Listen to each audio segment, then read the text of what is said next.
Hey, how's it going, guys? Welcome back to my YouTube channel. My name is George Uman and I'm your friendly neighborhood anime and manga fan. I love all things anime and all things manga, and I'm here today to discuss the finale of Oshinoko. I know this happened a while ago. I personally just finished the manga in retrospect like yesterday, and I was very furious about the ending, and I just wanted to make this video. Like I said, full disclaimer, is going to be a bunch of spoilers all over the place, and I just want to unmask slash dissect why I think the finale went the way that it did, and why it sucks, and why I think that at the end of the day it feels like a creator burned out from the writer's part, and why I think that definitely deflects towards the end of the story, and how the story went from being pretty great to pretty lackluster towards the end, and overall underwhelming to say the least. Now, before I go any further with this whole discussion, I just want to give you guys a quick reminder to make sure to subscribe to my YouTube channel so you guys can be up to date with all my anime and manga, as well as all my Oshinoko content that I'll be providing in this channel. It really helps out a lot, and I would really appreciate it if you guys could subscribe to my YouTube channel. So if you guys could, please subscribe to my YouTube channel. Now, with all that out of the way, let's get going with this discussion. So, for full transparency, I had been a anime-only person for the entirety of Oshinoko until about like 2 weeks ago, where I was just like, man, let me start reading it, because I think I saw and actually I think it was around the ending, so it was like over a month ago, where people were like, oh, you know what, it sucked. And I was like, man, how bad can it be? Because I saw people saying it was like one of the worst endings I've ever read, and I've read some pretty bad endings, Attack on Titan, but I was like, you know what, let me look at this. So I started reading it. I took my time because I read other series slash, it's Christmas time, so I was, shopping, and I just been busy. So that's why I was like, I eventually caught up, and I binged like the last 30 chapters yesterday, or within 2 days I binged all 30, and I got to the finale, and all I gotta say is that it was a big bag of crap. I think the ending was very underwhelming, and I think this is pretty sad, because as somebody that had been supporting the series from the beginning, because I know many people thought the series was overrated, especially after episode 1 of the anime, which I would agree to some extent, because I do think that some people were giving it too much praise. I thought the first episode was fantastic, 10 out of 10, but I do believe that the story did slowly, go downwards after that. However, I will say season 2 was fantastic, and I loved it. And this is the thing that pains me too, because I'm actually planning a video for towards the end of the year. It's going to be my top 10 anime of 2024, and now that I've read the manga, I think I gotta take out Oshinoko out of my list, because the season 2 kind of, in retrospect, as fantastic as the content was, and as an adaptation was phenomenal, I know the ending now, and now that puts a big hurdle in, my enjoyment of that season. So I might have to take it out and replace it with something else. But enough of me jammering about like the ending and all that. Let's talk about why the ending sucked. And before I do, though, I want to bring up one factor that I did like, even towards the end of the story.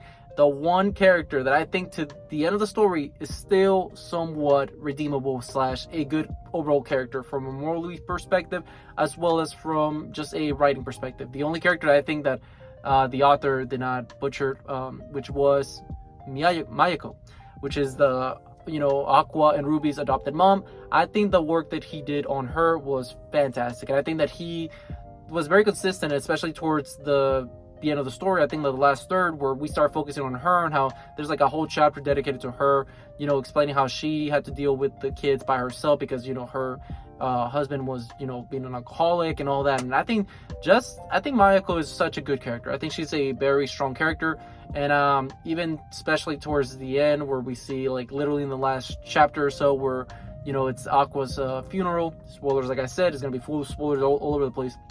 What we see his funeral, with Kana, slaps Aqua, she just slaps Kana back, because it's like, hey, listen, I like Kana, but that was unacceptable. And I think that definitely butchered her character slash, it was a character assassination at that point, because it really, showcased just how Aqua was just saying, screw all these characters, I'm done with this.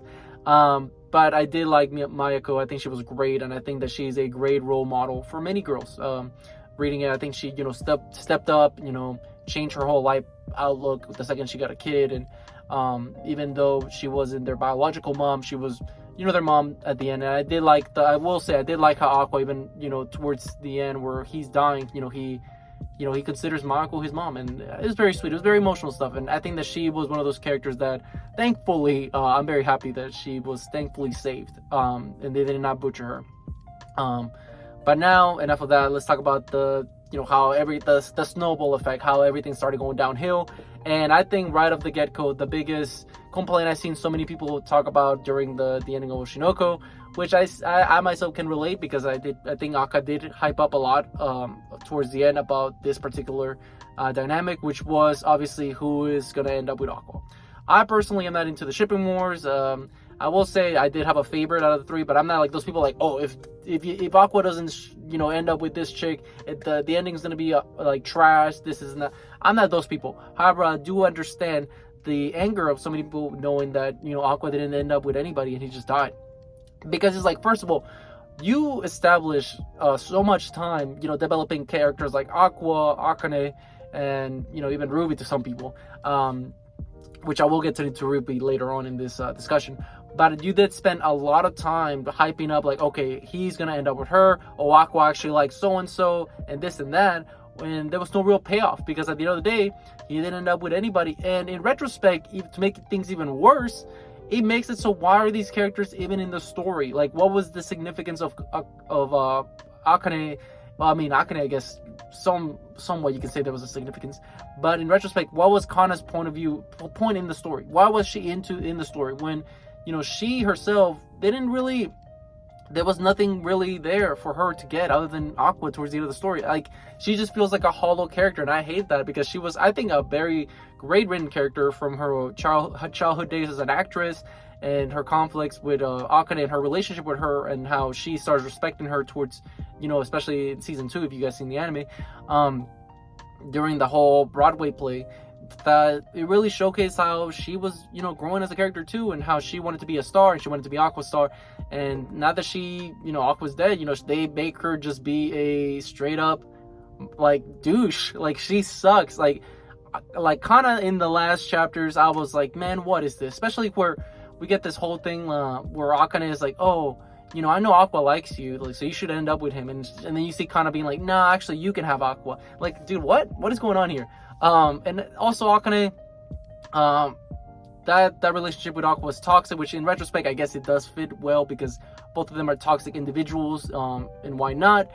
But I do believe that you could have gone, I think the most fascinating thing about Oshinoko, for me personally, was not the shipping wars and all that. I think it was the whole, the entertainment aspect of, the story, where we see the inside of, like, the entertainment industry, and how corrupt and dark it can really be, especially towards child actors. I think that was a really fascinating, narrative for the story. And then once it reached like the halfway point of the story, I think that's where Aka Akasaka, which is the author, he really started, going into the whole aspect, like, oh, who is he? Who's best girl? Who is he gonna end up with? Like, ooh. And I think that really hurt the story, because now towards the end, it's like, I think we were all thinking to ourselves, like, he's gonna end up with somebody, and when he doesn't, because he obviously dies, it makes us all be very disappointed. And that's not the main issue with the story, in my opinion, which, like I said, I will get into. And moving on, I want to talk about, pretty much, because I keep bringing him up, Aka Akasaka. For those that don't know, this is the author of Oshinoko, and he actually wrote one of my favorite series of all time, which is Love is War. Kaguya-sama. Love that series, one of my all-time favorite series ever. I read all the manga. I even read the spin-off, We Want to Talk About Kaguya. It's great, and he was involved with both of them. And I think if it comes down to what the biggest downfall of Oshinoko's writing was, obviously the author. And for retrospect, I love Aka Akasaka. I think he's great. Like, I think for me, his biggest issue when it comes to stories is, when he gets bored. And what I mean by that, so for somebody that's read Kaguya-sama, I agree to some respect that the ending was a little lackluster. However, I think universally everybody agrees that it was an ending that we were all content with. I think it was all right. I like the ending. Did I love the ending? No, but I liked the ending. And I did like how he dedicated the last chapters to literally, like, the last chapter of so-and-so character and so-and-so character. Like, he was literally devoting them by calling them, the last days or the last chapters or whatever. And I think it was everything got wrapped up nicely. Did it feel like, underwhelming, the last panel? Sure, but I did like the story and, the memories we made along the way, right? But overall, I think that his biggest issue is, like I said, he gets tired. And apparently he was writing another manga while Oshinoko was happening, and that manga got canceled. And I've seen a lot of discourse online saying that, you know, he took it out on Oshinoko because he was just like, fine, my manga got canceled, screw this, I don't even like this story anymore. And I think he got actually bored of the story. If you guys reread the story, like I said, I binged it pretty fast, with all things considered. And I think that you can see the writing start slowly declining as the story goes more and more, especially when it eventually reaches its climax at the end, which we'll get to that. But yeah, overall, like I said, I have a lot of respect for Aka, but I don't see myself wanting to read another one of his works after this, even though he wrote one of my favorite series of all time, and Love is War. I don't know after this, because, like, yeah, if this is him getting tired and just, you know, because he's making another manga, by the way. Oshinoko finished, let's make another one in a month from now or whatever, or like 3 months from now. You know, I don't know, I just feel exhausted, and I don't feel like I want to read another one of his works, which sucks because, like I said, he wrote one of my favorite stories, so it's kind of disappointing in that matter. And continuing with one of the flaws of the ending, let's talk about pretty much the big elephant in the room, in my opinion, Ruby. I pretty much think that Ruby's character, she had the worst outcome, man. Like, I feel bad for Ruby. I definitely think that it sucks the way that she ends at the end, pretty much alone with nobody. And the more tragic thing about it all is that in retrospect, we do know that Aqua was doing all this for her so she can become an idol and all that. But listen, we do know that Aqua's death. Like, he dies and all that. Listen, as there's this term that I like to say, which is cloud comes and goes, but family stays. Because guess what? As she's chasing this cloud of becoming an idol, you know, they even stated in the story that she probably only has like 5 years left into this idol career, because they always end like around when they're 24 or so, and that's where the idols really retire and whatnot. So let me get this straight. Aqua selfishly is willing to, you know, sacrifice his own life so that, you know, his sister / Serena, you know, the old patient of his, you know, develops this idol career, and she really blows up for like the span of 5 years. And after that, guess what is she gonna be, you know, working at Starbucks? Like, what is she gonna be doing? Like, no disrespect for Starbucks workers, all right, I'm not disrespecting anybody, I'm just saying, like, what is she gonna be doing? Like, is she just gonna work like at a regular 9 to 5, which, you know, like I said, no shame in that, but like, what, you're willing to sacrifice your life just so she has like fun for 5 years? Like, I don't get that at all. Like, that was a terrible way for Aka to go about it in the story, which sucks, like I said. And I did like how, you know, once she finds out about, you know, their dad still being alive, how Aqua is still hunting him down. It sucks that, you know, it was really good. It was really good, that aspect where we saw like Ruby slowly becoming more and more dark, and, you know, the revenge, and, you know, just all her evil thoughts coming into her head, and how she was changing completely. You know, I thought that was really well done. But I think everything after, you know, Aqua confessing to her that he was the doctor, I think her character just kind of hit a standstill, and it kind of just slowly, you know, dipped down. And this is a character also that Ruby, for the longest time at the beginning of the series, she had like no real development at all. It was only after pretty much the, you know, Haruki, you know, their father, when he got played into the picture, like really when he shows up, that she started getting this development. And I think this is like halfway into the story or so, or like a little bit about halfway. And it took a while for her to get her character development. And when she did, it was great. And guess what? Once that whole thing got resolved with Aqua and her, it slowly plummeted, and he went down nowhere. Like, I think at the end of the day, and the thing that sucks the most is, like, we do know that Ai's relationship with her mom, and how she, you know, Ai's background and all that, how she had nobody really to trust. And guess what? At the end, you can make an assumption that, yeah, she has Kana and Akane and Miyako, but she has, like, you know, her biological family, like her brother, her mom, like, she's gone. And you know what, she's gonna put in this fake persona similar to I think it was just very sad. And I think she had like the worst end of the stick out of everybody. I think she's like, her resolution really sad and depressing. I get that, you know, if Aka Akasaka was trying to make this tragic story, you know, I would see that the benefit of like, oh, this is such a tragedy, you know, everybody died for her to get her cloud, you know, to become an idol. And yeah, you can picture it that way, but I personally think that's a bad way to spin this thing, because I think that was just a very terrible resolution to that. Finally, I want to talk about the last two things, which is obviously Aqua and his father. I'll start with Aqua. Aqua, this dude,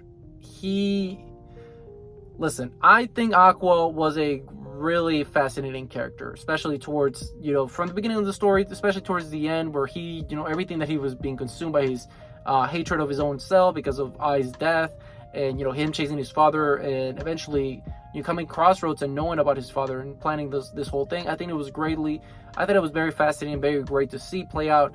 But I will say that his final decisions towards the end were very idiotic, to say the least. Especially the confrontation with his father, the way that he planned it out, how he was like, "Oh, I'm gonna kill you here, and then we're all gonna die, and then everything's gonna be resolved like in a nice bow, like everything's gonna be nicely tied up." Like that's not how it works. Especially where it comes down to like the DNA, the people. Like, if you ever seen any criminal shows where like the guys that dissect the bodies and all that, they would know the cause of death, and they would know like, oh yeah, Aqua hurt himself, because Aqua was trying to make it seem like, oh, he stabbed him, and then therefore they will know that it was the father that stabbed Aqua and blame him, and it would have been this whole mess, and it wouldn't have worked out. And realistically, now Aqua has this very trope where he likes to make everything nicely tied up, even though if like the logic and the balance of logic are non-existent with these scenarios. I just thought that Aqua's plan was pretty dumb overall, and I did not like how everything just got nicely resolved, like nothing. Once Aqua died, everything comes to the news about his father's death and like how he was a monster and this and that. And I just hate how he pretty much left Ruby like to be by herself, like suffering the, now guess what? Now she doesn't just have her mother that she loved die. Guess what? Now she has the sensei / brother that she loved also die. So like, yay, like, no, that's not how it works, man. Especially where you see Ruby like being like, oh, bye guys, and like looks at the frame like that was dumb. Finally, let's talk about the big elephant in the room, the last person I want to talk about in this video, which is the one, the only, Haruki, the father. Awful person, awful individual, and even worse villain in retrospect, because I will say, I thought that his character was fascinating, especially with his backstory and how, we see that he came out from a very damaged background. I thought he was a very damaged individual, and there was a lot of depth to him, early on, and you were thinking to yourself like, hey, his actions, I'm not saying they're justified, but you could see why somebody with that upbringing would do the things that he has and have this really twisted mental state, and why he would do these such terrible things, because he just hates the world and hates everything, and he wants to he's a psycho, in other words. However, I don't like how Akka kept playing with this tug of war battle with him, like, oh, actually, he's like a confusing character. He's actually like more of a relatable character. Not relatable, what's the word I'm looking for? More of a damaged character. He's not just purely bad, he's not just evil, there's some gray. He's more of a gray character, and trying to make us feel like, oh, this guy actually, he's not that bad. And then like, no, he is this bad. Like, he's a psycho. And especially when we waste time like being like, oh, is he gonna change his ways? Is he gonna become a better person? He's gonna turn himself in? None of that. My man was just a douche. Like, he was just a monster from beginning to end. And also the way that he's like, cartooningly like, oh, actually, you cannot arrest me, because guess what? Even if you arrest me, I have killers everywhere. Like, he made this guy be like the Batman of the Oshinoko universe. Like, my man had like contingency plans upon contingency plans upon contingency plans, and you're telling me he got taken down by Aqua the way that he did? Dumb. And also, what's dumb, let's talk about the Crow Girl, like, just as a little rant. Crow Girl sucked. Like, the whole aspect of Crow Girl, I think it was like Amaterasu, whatever her name was, she sucked. Like, this whole never really gets fully explained, and she's like, I gotta kill this guy, your father, because he's a monster. Why are you so invested into this? Like, what are you doing? But anyway, I could go ramble on and on about this ending, but these were my biggest takeaways, and why I think that this ending sucked. And I hope that you guys get this discussion and watch it and just see me complain for like 20 minutes about the series that I liked that sucked. And sadly, I don't think watching season 3, because now that I know the ending, there's no reason for me to watch it other than if they change it, which I highly doubt. But with all that being said, what did you guys think about the ending of Oshinoko? Did you guys love it? Did you guys hate it? Did you guys thought it was alright? Whatever you guys thought, let me know in the comment section down below. Also, thank you so much for sticking all the way to the end of the video. I really appreciate it. And don't forget to like, comment, and subscribe to my YouTube channel for more anime and manga content in the near future. But yeah, with all that being said, I hope you guys have a great rest of your day. Bye-bye.